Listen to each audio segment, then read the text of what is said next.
오늘은 로마서 시리즈 16번째 시간 하나님의 주권 그리고 오늘 여기라는 제목으로 함께 은혜 나누도록 하겠습니다. 여러분이 생각하는 구원은 무엇입니까? 대부분의 사람들이 구원받는다라는 의미에 대해서 아마도 우리가 죽고 나서 가는 천국을 많이 얘기하실 것 같아요. 내세와 영생, 이것을 구원의 핵심이라고 말할 것입니다. 그런데 내세와 영생이 그렇게 중요하고 구원이 바로 그런 것이라고 한다면 왜 그것들에 대한 자세한 설명이 성경에는 턱없이 부족할까요? 만약에 성경이 말하는 구원이 내세에 관한 모든 얘기라고 한다면 성경을 열자마자 그곳에는 천국에 대한 설명이 가장 많이 담겨 있지 않아야 될까요? 천국에 대한 설명은 정말로 아주 극소수의 파트에서만 설명하고 있다는 것 참 의아한 일입니다.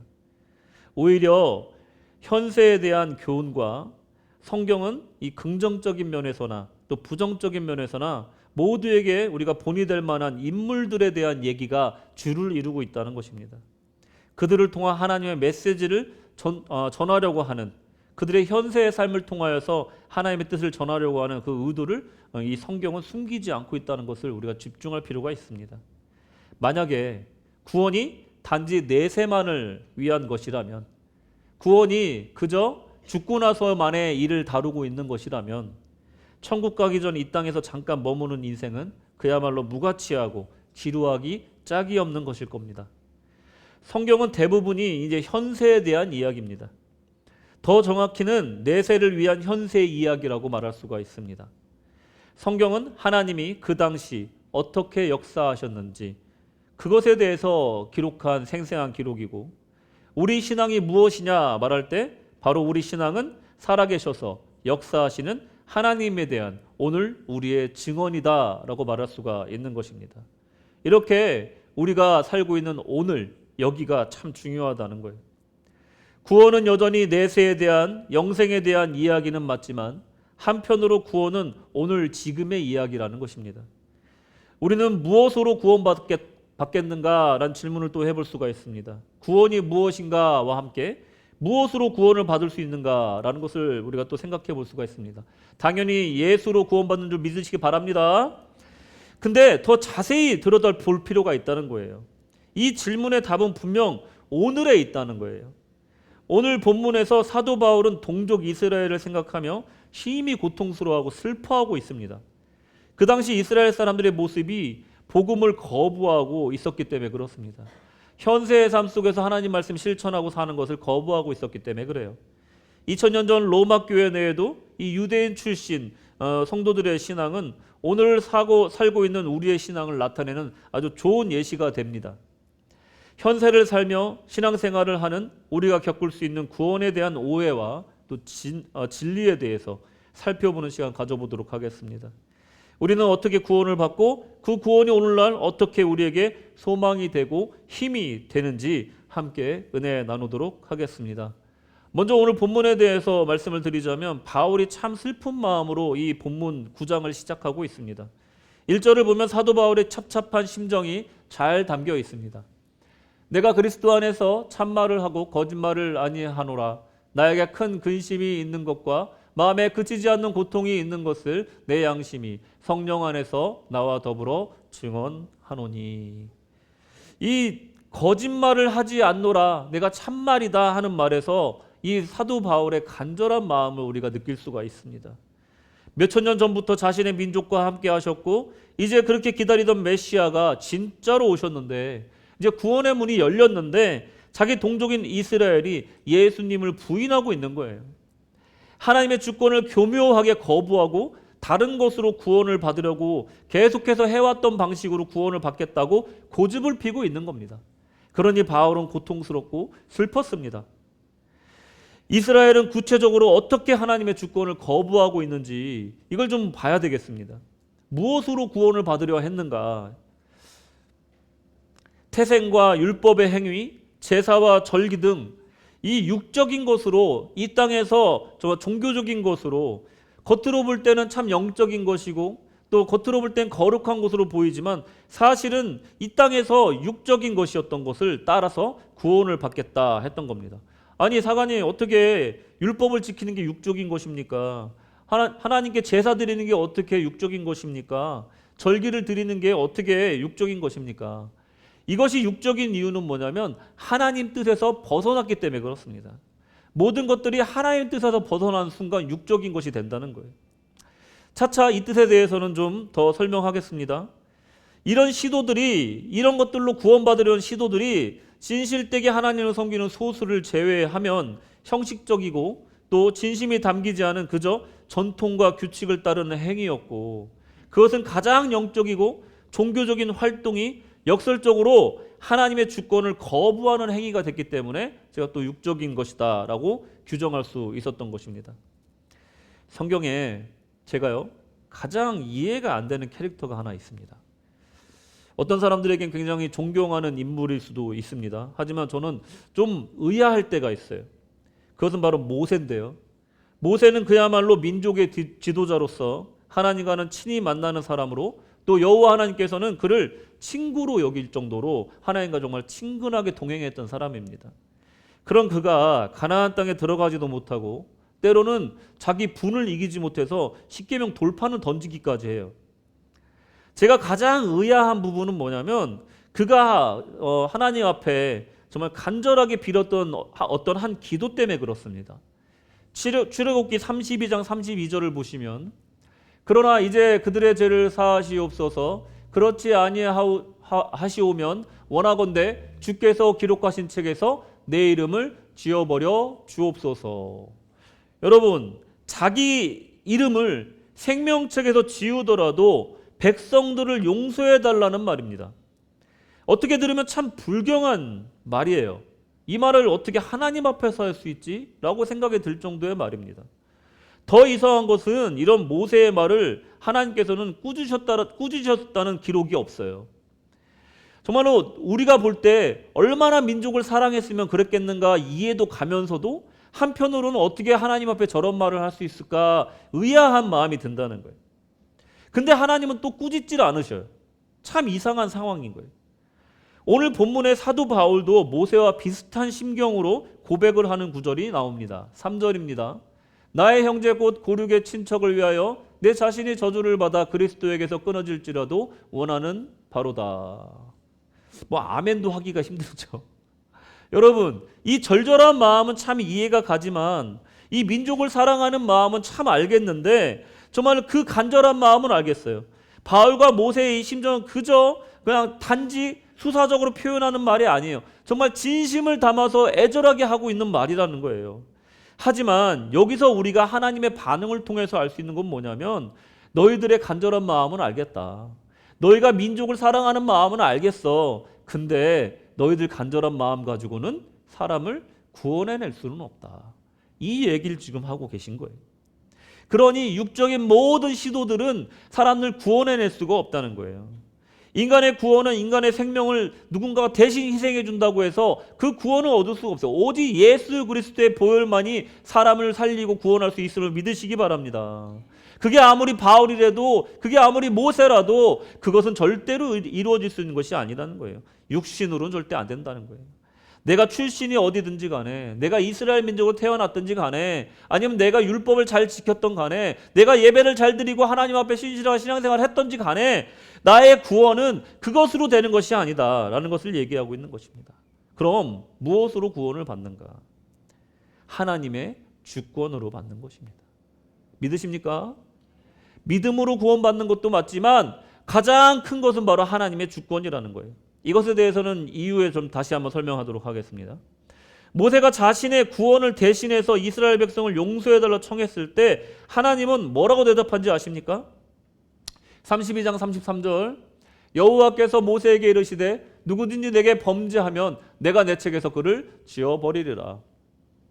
하나님, 저를 생명책에서 지우더라도 저들을 용서해 주십시오, 구원해 주십시오, 이렇게 모세가 청하니까 하나님이 이렇게 대답하시는 거예요. 모세야, 안 그래도 네가 그렇게 안 해도 죄를 짓는 자는 책에서 지워버릴 것이고 내가, 그리고 구할 만한 사람은 구할 것이다. 이것은 너의 비즈니스가 아니다. 하나님의 주권 가운데 있는 것이다. 이 얘기를 지금 하고 계신 거예요. 너의 간절한 마음을 알겠다. 뭐라도 해서라도 구원하고 싶겠지. 하지만 구원의 문제는 나에게 속한 것이다. 지금 하나님 그렇게 얘기하고 계신 거예요. 죄는 지으면 무슨 일이 있어도 대가를 치러야 된다는 거예요. 용서는 없다는 겁니다. 원칙이 그렇다는 거예요. 이것은 모세가 애언을 해도 소용이 없다는 겁니다. 하나님의 용서와 구원의 문제는 전적으로 하나님의 주권에 있다는 것을 얘기하는 거예요. 바울도 이 점을 너무나 잘 알고 있습니다. 그렇기 때문에 더 답답했던 거예요. 내가 뭐라도 해서 사람들을 구하고 싶지만 그것이 내 주권 가운데 있던 것이 아니라 하나님의 주권 가운데 있으니 내가 정말 그 애절한 심정으로 지금 하나님께 호소하고 있는 것입니다.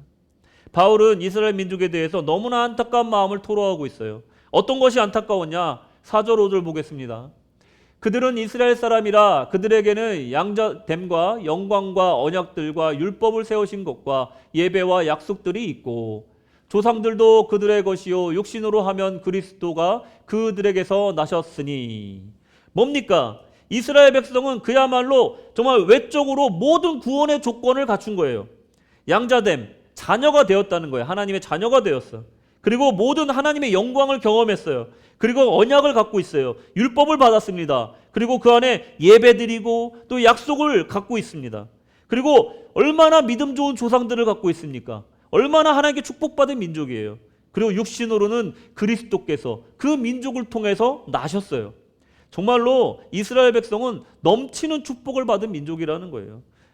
복음의 핵심적인 자녀됨, 양자됨, 율법, 하나님 예배함, 언약들, 심지어 그리스도께서 그들을 통해서 구원받을 외적인 조건을 모두 갖춘 민족이라는 것이에요.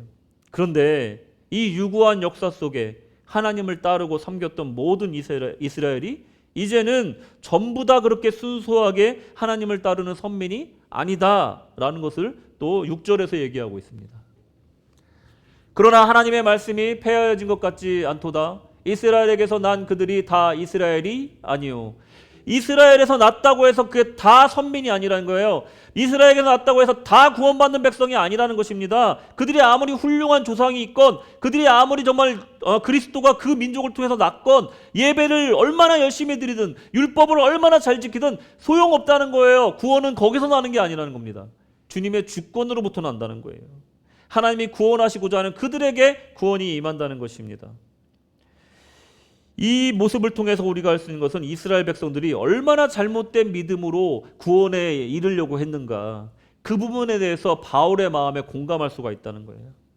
바울이 더욱 슬픈 것은 이스라엘 백성이 여전히 태생적으로 선민이라는 것을 너무나 자랑하고 있다는 거예요. 그리고 그들이 지금까지 고수해왔던 구원의 길, 율법을 지키는 것, 제사를 지내는 것, 이런 옛적의 방식을 통해서 구원을 받으려고 했고 예수님을 무시했다는 것입니다. 이것은 종교적 전통과 민족주의의 결과이지 하나님의 구원의 뜻과는 전혀 관계가 없는 방법이라는 것입니다.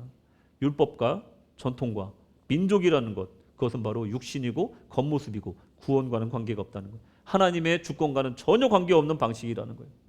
마치 자녀됨, 예배, 율법 같은 것들이 마치 구원에 이르게 할 것 같은 그런 착각 가운데 있게 했다는 거예요. 중요한 것은 하나님과의 언약이라는 거예요. 언약은 하나님과의 관계를 말하는 것입니다.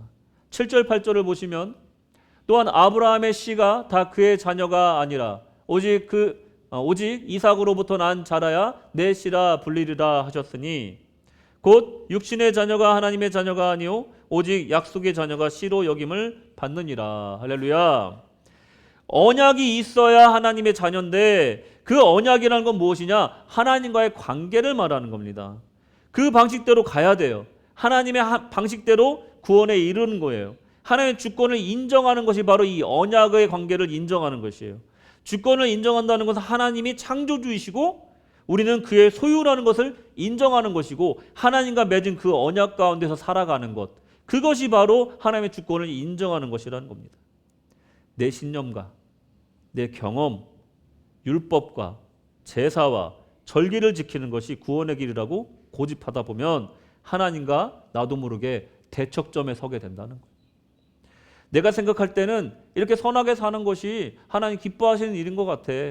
내가 생각할 때는 이 정도까지 하는 것이 내 신앙생활인 것 같아. 이 정도만 하면 되는 것이지. 또 이렇게 하면 되는 것이지. 또 내가 하는 방식이 또 그게 틀린 것은 아니잖아 하면서 나만의 신앙 방식, 나만의 신념을 가지고 신앙생활을 할 때 나도 모르는 사이에 하나님의 뜻과 멀어질 수가 있다는 거예요. 여러분, 나무를 잘라보신 분들은 알겠지만 처음에는 길이를 재가지고 어떤 표본을 만듭니다. 그리고 그것을 대고 잘라요. 저같이 잘 잘라보지 않은 사람, 기술 없는 사람들은요, 자르면 자를수록 커지고 작아지고 그 모습이 계속 바뀝니다.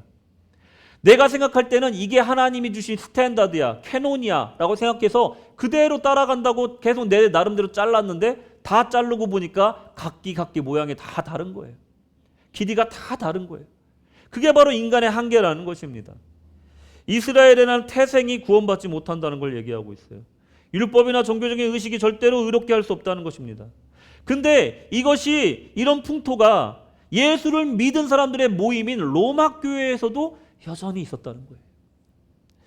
출신적인, 민족적인 우월감, 내가 또 신앙생활을 얼마만큼 오래 했는가, 이것에 또 내가 얼마만큼 절기를 잘 지키고 율법을 잘 지키는가에 자기 자부심으로 신앙생활을 하는 사람이 이 로마 교회에도 있었다라는 것입니다. 이런 일은 여전히 우리 현대교회에서도 일어나고 있습니다. 자신의 신념과 경험을 신앙보다 앞세우면 절대로 안 됩니다. 그저 하나님의 뜻인지 겸허하게 묵상하고 성찰해 볼 필요가 있지, 다 내가 맞다, 내 경험이 맞다라고 말하는 순간 이미 교만의 길로 들어선 것이라는 겁니다. 하나님 앞에 고칠 것이 있으면 언제든지 고치고 회개해야 되는 것이 성도의 자세입니다. 아무리 얘기해봐라, 나는 안 따라간다, 이런 식으로 삐딱한 마음으로 우리 자신도 모르게 하나님께 대적하고 하나님의 몸된 교회를 향해 불순종하고 있지는 않은가, 우리 스스로를 한번 성찰해 보시기 바랍니다. 자, 그러면 우리가 또 생각해 봐야 될 문제가 하나가 있습니다. 이 하나님의 주권과 이 믿음에 관한 거예요. 지금까지 우리가 이 이스라엘 백성과 또 우리가 신앙생활하면서 하나님의 주권 외에 구원받기 위해서 이걸 통해서 내가 구원받아야지 했던 잘못된 것들에 대해 지적을 했었는데, 이제는 그럼 믿음으로 구원받는다고 하는데 그럼 하나님의 주권과 이 믿음의 관계가 무엇인지를 우리가 좀 알아야 됩니다. 30절에 보시면, 그런즉 우리가 무슨 말을 하리요? 의를 따르지 아니한 이방인들이 의를 얻었으니 곧 믿음에서 난 의요.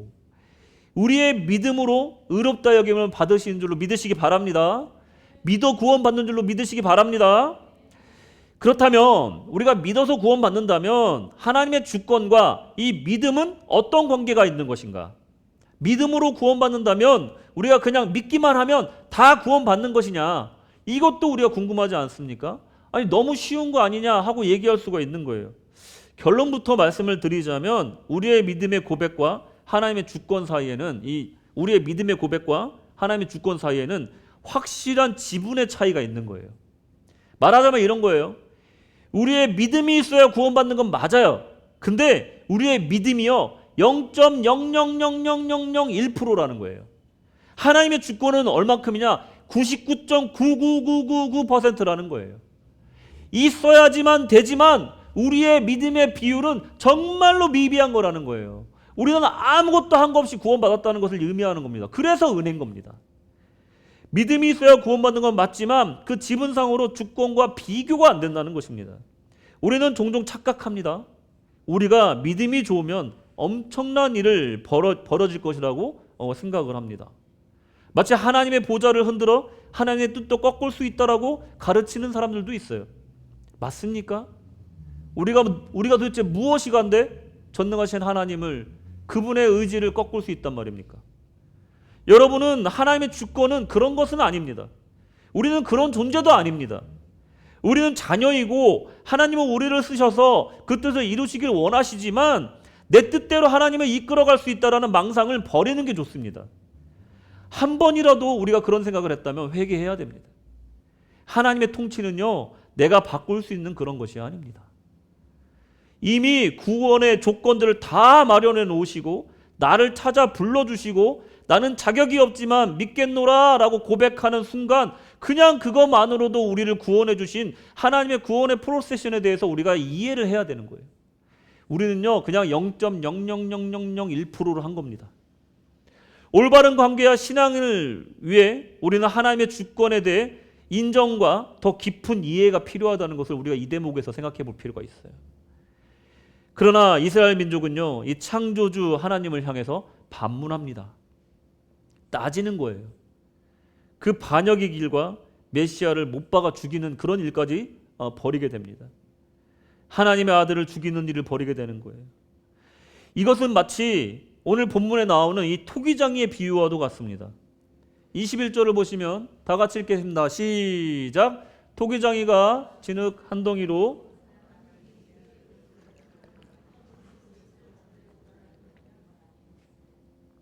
아멘. 진흙덩이가 왜 나를 천이 쓰는 그릇으로 만들었습니까? 하고 물을 수 없다는 거예요. 아무 생명력이 없던 이 진흙덩이가 토기장이의 손을 만나면 여러 종류의 그릇으로 탄생하는 겁니다. 처음부터 토기장이는요, 이 그릇의 용도를 이미 생각해 놓으신 거예요.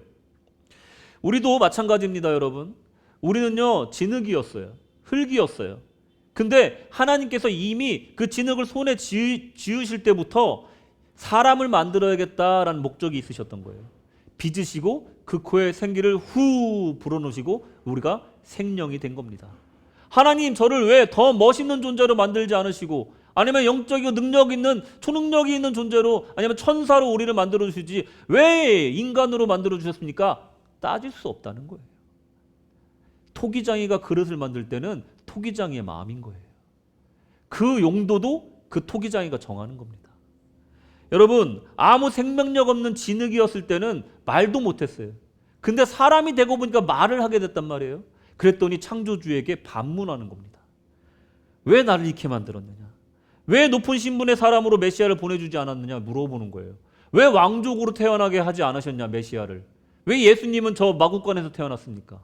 좀 우리가 존경할 만한 신분의 사람으로 태어나게 하시면 얼마나 좋습니까? 저 인정 못합니다. 저분 메시아 아닙니다. 왜 천한 나사렛의 목수를 우리의 메시아라고 말하십니까? 저희는 저 사람에게 경배할 수 없습니다. 하나님의 아들 아닙니다. 우리는 다른 메시아 기다리겠습니다. 우리는 인정할 수 없습니다 라고 하나님께 따지고 있는 것입니다. 왜 우리가 원하는 모습으로 메시아를 보내주지 않았습니까? 라고 지금 하나님께 따지고 있는 거예요. 우리는 진짜 하나님의 주권을 지금 인정하고 살고 있습니까? 우리 스스로에게 한번 질문해 보자는 거예요. 가슴에 손을 얹고. 나는 정말로 하나님의 주권을 인정하는 삶을 살고 있습니까? 무엇인가 내가 마음에 안 드는 부분에 대해서 내가 정말로 나의 주권으로 살았지 하나님의 주권을 생각해 본 적이 있느냐 이거예요. 중요한 결정의 순간에 우리는 얼마나 하나님께 의뢰하고 살았습니까? 내가 이해하지 못하는 상황을 만나면 우리는 화를 내거나 그 상황을 걷어차 버린 적이 있지 않습니까? 혹시 마음에 안 드는 사람이 교회에 전도돼서 와서 뭐 저런 사람을 전도했어 라고 말한 적이 혹시 있진 않으십니까? 혹시 내 아들이 며느리를 데려왔는데 마음에 안 든 적 있지 않으십니까? 내 딸이 사위를 데려왔는데 마음에 안 든 적이 있지 않으십니까? 혹시 마음에 안 드는 사관이 온 적이 있습니까? 뭐 혹시 지금 그렇습니까? 농담이고요. 거기에 하나님의 뜻이 무엇인지 진심으로 매달려서 기도해야 됐는데 내 생각으로 내 경험으로 혹시라도 하나님의 주권을 생각하지 않고 그 상황만 가지고 불평불만한 적이 있지 않느냐 이겁니다. 하나님의 주권을 인정하는 삶은요 전혀 예상하지 못한 일이나 나의 기대와 다른 상황도 하나님의 뜻이 무엇인지 기도하는 것으로부터 매달리는 것부터 시작이 된다는 거예요. 그것이 겸손한 성도의 자세라는 것입니다. 이스라엘이 그리고 우리가 하나님의 주권을 인정하지 않는 과오를 범했다는 것입니다. 우리의 믿음이 무엇인가 대단한 것이라고 착각을 했다는 것입니다. 하나님이 구원하시고자 했기 때문에 우리가 구원받은 것이지 알량한 우리의 믿음 때문에 우리가 구원받은 것이 아니라는 것입니다. 자, 두 번째로 그렇다면 이 하나님의 주권으로 구원을 받는데 하나님의 주권으로 구원을 받는 유익이 무엇이 있느냐를 좀 살펴보겠습니다. 우리의 태생으로 구원받는 것도 아니고 우리의 신념으로 경험으로 구원받는 것이 아닙니다. 그리고 우리의 아주 미약한 신앙의 고백, 이 믿음으로 구원받는 것도 그것을 구원받는 것도 맞지만 그것만으로 구원받는 게 아니라 오히려 하나님의 주권이 더 큰 부분을 차지한다는 것을 우리가 배웠습니다. 그렇다면 하나님의 주권을 구원하신다는 유익이 무엇인가? 첫째로 혼돈의 종말이라는 거예요. 혼돈의 종말. 세상이 여러분 혼돈하지 않습니까? 지금 정말로 무질서한 것 같아요. 심지어는 힘센 나라들이 약한 나라를 괴롭히는 것이 너무나 당연한 것이 되어버렸어요. 정의는 어디 있는 겁니까? 뭐 이번에 뭐 협상을 했다는데 뭐 우리가 외환 보유고가 410억입니다. 10억 달러입니다. 근데 미국에서 3천억 불을 요구를 했대요. 투자를. 그러면 우리 곧 IMF 올지도 몰라요. 그거 다 주고 나면. 근데 그걸 당연하던 듯이 달라고 그러고 있어요. 여러분, 요즘 시대가 이런 시대입니다. 강한 자들만 살아남는 시대가 돼버렸어요. 세상이 너무나 혼돈스러워요. 이런 시대를 살고 있습니다. 왜 세상이 혼돈스러울까요? 그 이유를 잘 보여주는 성경의 구절이 하나 있습니다. 사사기 17장 6절 말씀을 보면 딱 알 수가 있어요. 그때 이스라엘에 왕이 없었으므로 사람마다 자기 소견에 옳은 대로 행하였더라. 아멘. 세상이 혼돈된 이유는요, 뭐냐? 진정한 통치자가 없어서입니다. 옳은 통치 이념을 가지고 사욕을 취하지 않고 공익을 위해서 일하고 자기 소견보다는 의로움을 따라 결정할 줄 아는 진정한 왕이 없어서 그렇다는 거예요. 그때 왕이 없었더니, 이것은 왕정이 좋다, 뭐 민주주의가 좋다 이런 얘기가 아닙니다. 우리도 뭐 왕을 세워야 된다 그 얘기가 아니에요. 아시죠? 하나님의 통치가 없는 세상을 말하는 겁니다. 하나님의 통치가 없는 세상, 하나님의 통치가 없는 나의 인생, 하나님의 통치가 없는 가정, 하나님의 통치가 없는 교회 어떠냐? 그 삶이 어떠냐? 바로 사람마다 자기 소견에 옳은 대로 행한다는 거예요. 이게 바로 하나님의 주권이 인정되지 않는 곳에서 일어나는 일들입니다. 왕이 없었더니 자기의 소견대로 옳은 대로 행하더라. 이게 바로 진리라는 거예요. 세상에 창조주가 없고 또 절대신이 없는 이 시대를 한번 보십시오. 내가 신이다, 내가 구원자다 외치는 자들이 전 세계적으로 얼마나 많이 있습니까? 자기가 재림예수라고 호소하는 재림예수 호소인이 우리나라에만 수십 명이 넘는다고 그래요. 내가 예수다 하는 사람이 그렇게 많다고 그래요. 별의별 사이비 이단들이 판을 치고 무당의 점쟁이가 난립니다. 신년이 되면요, 기독교인들도요 토종비교를 보러 다닌대요. 얼마나 혼동스러운 상황입니까? 하나님께서 주권으로 구원받은 길을 딱 정해주니까 어떻게 됐습니까? 오직 예수로 구원받습니다. 할렐루야. 이 길을 갖고 있는 사람, 이 길을 인정하는 사람에게는요, 이 혼돈이 종말하게 된다는 것입니다. 하나님께서 주권으로 정해주시지 않았다면 어떻게 됐을까요? 그 독생자를 통해서 구원을 완성하시지 않았다면 정말 상상하기도 싫은 끔찍한 지옥문이 열렸을 것입니다. 사실 지금의 상황도 지옥이나 다름없지만 그래도 우리에게 천국을 소망할 수 있는 것은 바로 이 아비규환을 살아갈 수 있는 힘을 주신 것은 하나님의 주권의 힘이라는 것입니다. 이 혼란함 속에서 하나님의 주권의 역할이 바로 이런 것이에요. 자, 두 번째로 하나님의 주권이 주는 유혹, 두 번째는 뭐냐? 자원하는 심령을 주신다는 거예요. 여러분, 모든 종교는요, 규율과 교리가 강제성을 띱니다. 하지만 하나님의 주권은 자발적인 또 순종을 이끌어낸다는 것이에요. 이 차이점이 있다는 거예요. 우리가 기독교를 종교라고 부르지 않습니다. 우리들은 기독교는요, 사랑입니다. 다른 사람들이 우리를 종교로 부를지 모르겠지만 우리로서는 기독교는 종교가 아니라 사랑이에요. 왜 그러냐면 여기에는 종교적인 억압이나 종교적인 강제성을 띠지 않기 때문에 그래요.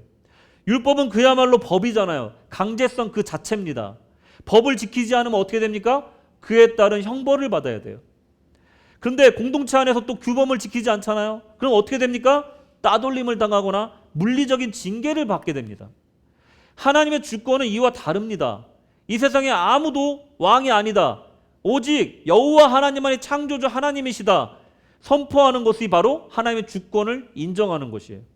그랬더니 더 이상 무서워하는 종의 신분을 쓸 필요가 없는 거예요. 아버지를 아버지라 부를 수 있게 된 겁니다. 그러니까 그 누구도 우리를 건들 수가 없는 거예요. 내가 하나님을 믿지 않고 하나님의 주권을 인정하지 않았을 때는 세상의 모든 것들에 내가 종이었고 누군가에게 내가 얽매였고 그들에게 끌려다녔어요. 그리고 사이비 이단의 특징이 뭐냐면 강제하고 그들을 억지로 그들의 재산을 뺏고 그들의 존엄성을 침범하는 것이 그들의 특징이잖아요. 근데 하나님께서 우리의 주인이 되시고 그분의 그런 주권을 우리가 인정하는 순간 우리는 그냥 자녀가 된다는 거예요. 종이 아니라는 거예요. 이방의 신을 믿으면요, 그 신의 종이 되는 거예요. 세상을 따라가면요, 세상의 종이 되는 겁니다. 근데 하나님을 따라가면 어떻게 된다고요? 자녀가 되는 권세를 얻습니다. 이게 큰 차이점이라는 거예요. 믿는 자는요 이제 하나님만 경배하고 따르면 되게 된 겁니다. 하나님의 통치 아래 있지 않은 세상은 여러모로 끌려다닌다는 거예요. 하나님의 주권은 이제 하나님께만 순종하면 되도록 정해줬다는 거예요. 그리고 이 순종은요 강압도 아니고 또 무서워서 하는 순종도 아니라는 거예요. 그야말로 스스로 기꺼이 순종하는 것이라는 것입니다. 자, 이 순종, 하나님께서 우리의 주인 되시고 우리의 왕이 되시고 우리의 아버지가 되셨어요. 그랬더니 우리가 자녀가 됐습니다. 그리고 그분의 그 주권 되심을 인정을 했어요. 그랬더니 우리 안에서 무엇이 나왔냐면 스스로 기꺼이 순종하는 마음이 나왔어요. 그랬더니 무엇이 생겼냐? 바로 거기서 진정한 믿음으로 이어지더라라는 거예요. 히브리서 11장 6절 보시면 믿음이 없이는 하나님을 기쁘시게 못하나니 하나님께 나아가는 자는 반드시 그가 계신 곳과 또한 그가 자기를 찾는 자들에게 상 주시는 이심을 믿어야 할지니라. 할렐루야. 아멘.